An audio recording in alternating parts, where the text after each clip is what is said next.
Well, and so they got to that point where the cat's out of the bag. Here's how much we want to spend. This is where we want to put it. You had your people together, had the petition, and said, okay, we're going to battle. Now, when I'm looking through your notes, the other thing that popped up here was that the cast of about 25 county employees and elected officials held informational meetings. I love this. Believe me, it's all over. San Marcos knows very well about informational meetings because usually those are kind of predetermined. I kind of liken those to the pre-done infomercials at about 2 o'clock in the morning. But how did you combat that? And what did you do? Well, they claimed they had this well communicated throughout the county. That wasn't so.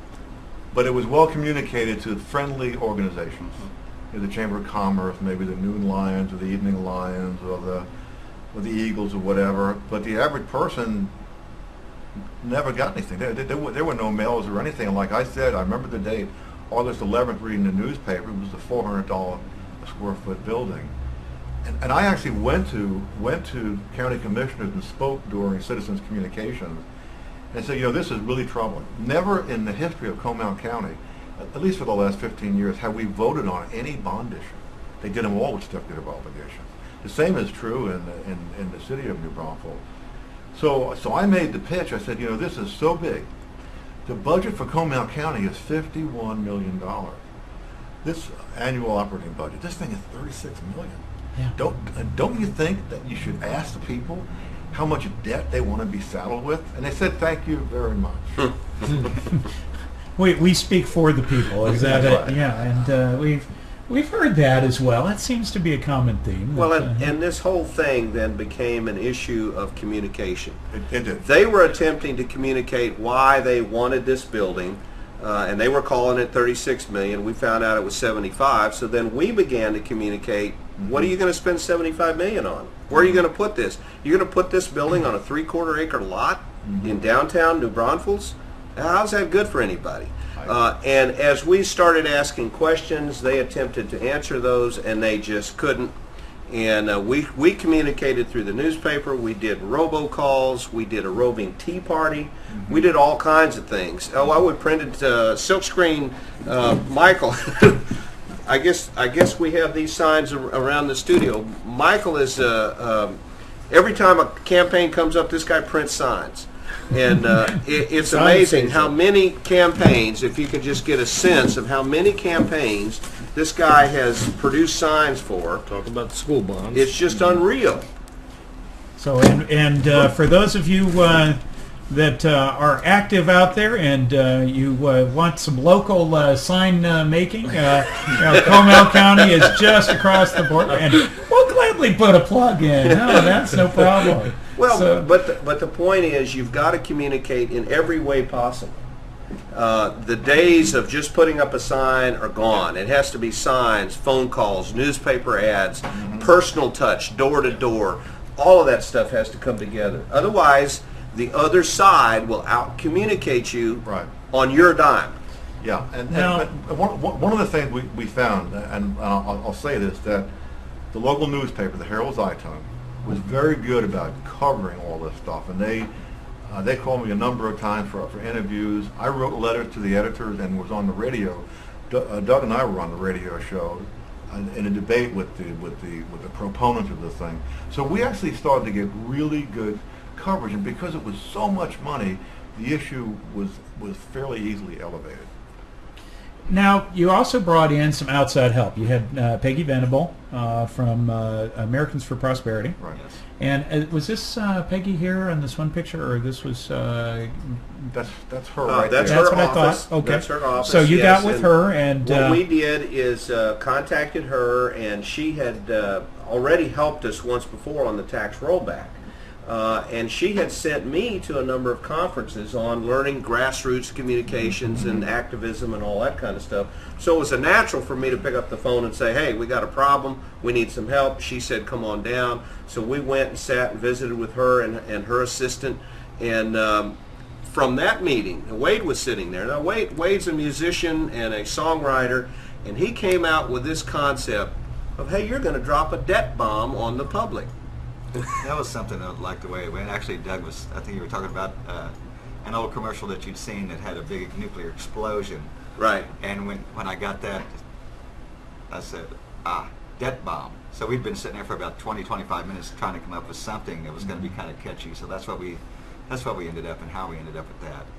But that was something that would have probably never happened if we hadn't went up and dealt with Peggy and her help us out like that. And this is one of the things that I'm trying to bring out, and this is one of the reasons for us communicating this and bringing in people from surrounding areas. That it's this is a local show about the local area, but this is, you guys are 20 minutes down the road here from us is what we're talking about, and this is where the networks help. Things that that you've learned, bringing others in to help. And getting that communication is critical. And I think right now we're 5 days from election. Everyone's getting tired and exhausted, and but there's going to be more, because just because you get someone elected doesn't necessarily mean they're going to vote the way that you want. And the other side of that is that you have to remind them that you also know how to get these things through, that if they don't vote the way that you want, that you can make those things happen. This is the debt mob, that you were able to get the people, attention with that. And I think that's really good. And that concept, when Wade said it, we were all just in awe. That was it. That was the way to explain that what we're going to be doing here with this bond is dropping a huge debt bomb on the future. $75 million. That's a lot of money for our area. And so bottom line is we latched onto that, and then Cindy Millett, who is part of Americans for Prosperity, she said, well, hey, this is a great way that we can promote a tea party. I guess that was talked about at the time. So we put together a roving tea party rather than make the public come to us. And that's been one of the problems in the past, is you hold a meeting in one part of a county that's over 600 square miles, people don't travel to it. So we set up our tea party to be in 3 different locations. And we did in New Braunfels, Sattler, and then over in Bulverde. And during the course of the day, we got more and more participants. And we had, about a dozen speakers that spoke on all kinds of subjects, including, we had one lady come to us who was an opponent, who was for the Justice Center. And she approached me and said, well, are you going to let me speak? And I said, why not? And so she spoke the first 2 meetings. She went to the third, but by the third one, I guess the public told her that they weren't interested in her message. Specifically, they told her, you sound like a liberal. Now, this was, we're going to talk about the Tea Party. This one here is part of the pictures you brought me. What is this group here? What this is Americans for Prosperity in Washington, D.C. And this is one of the conferences that Peggy sent me to learn about communicating with the internet and all kinds of stuff. And that was the Texas delegation. It's one of the largest delegations at that particular convention. So, so then you were able to bring some of these things back. You got together, you got some coalition, you had a lot of different people involved with the Tea Party that, these are some folks that when I look at the names that are on the distribution list and some of the emails that I've received from y'all, I'm impressed, because this is a diverse group. It is a surprise group. And, this is where we talk right now about how in politics that everything's so divisive and you can't come together. Well, yeah, I think we can come together. It's just maybe we may not be coming together for a middle of the road on the items that you may want, or that the liberal agenda, or the not as much liberal agenda, but the establishment agenda is so much of the time. I think the message that we need to get across that is very essential, and we all believe in this, and that is that this government belongs to us. The money they spend is our money. The agenda should be our agenda. They should represent us. And I like to tell this story. Who can live without the other? Can you live without the government, or can the government live without you? One exists because of the other. And I guarantee you, we don't exist because of the government. It's the other way around. Absolutely. And once the people start to understand that, it's a lot easier to get a coalition, regardless of party, regardless of previous political background. We in this studio right now, we're all conservatives, and that's what matters. Conservatives fiscally.